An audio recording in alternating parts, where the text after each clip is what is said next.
Gente, olha que interessante essa reportagem aqui. Pela primeira vez, cientistas encontraram mudanças estruturais no cérebro durante a menstruação. E aí, olha o que eles falam, que a flutuação hormonal influencia diretamente nos volumes da substância cinzenta, branca e no líquido céfalo-raquidiano, que é aquele líquidozinho que envolve o cérebro. O que é importante a gente entender aqui?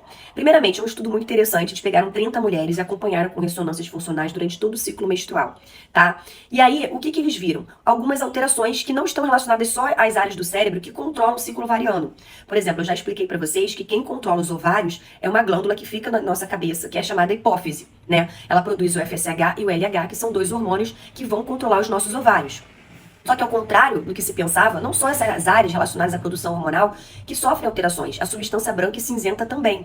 Então eles viram, por exemplo, que pouquinho antes da ovulação, ocorre um aumento da substância branca, uma alteração dessa região que está relacionada a maior processamento de informações. E que na fase lútea, que é aquela fase pós-ovulação, isso diminuiria. E exatamente, gente, o que eu acho interessante desses achados de ressonância, de imagem, é que eles batem exatamente com algumas coisas que a gente já vê na prática.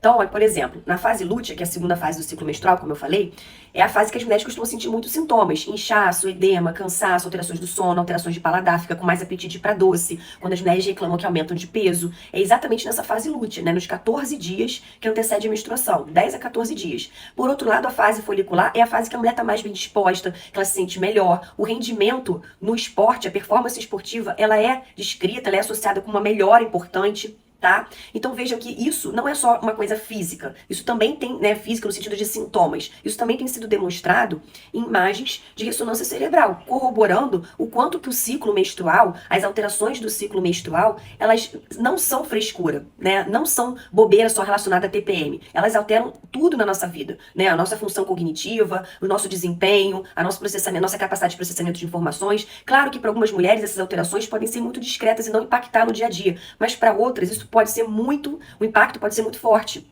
Entende? Então, se você é uma mulher que toda vez que menstrua a sua vida vira um inferno, você saiba que você não tem que aguentar isso. Você precisa ser avaliada, porque você pode ter algum distúrbio relacionado à menstruação. Pode ter um TDPM, por exemplo, que é um transtorno disfórico pré-menstrual, ou simplesmente a sua menstruação está piorando tanto a sua qualidade de vida que ela precisa ser avaliada, tá? Você não é obrigada a menstruar, gente. Estamos em 2024. Nenhuma mulher hoje em dia tem que ser obrigada a sofrer com sintomas de menstruação. Tá bom? E a ciência está mostrando pra gente que a menstruação, o ciclo menstrual, ele não impacta só em sintomazinhos de TPM, não. Ele impacta aqui também. O nosso cérebro muda dependendo do nosso ciclo menstrual e dependendo dessas mudanças, essas mudanças podem ser muito negativas a depender da mulher. Tá bom? Então fiquem atentas a isso. Valorizem os seus sintomas e valorizem conhecer o seu ciclo menstrual, porque isso é interessante para você entender melhor a sua saúde.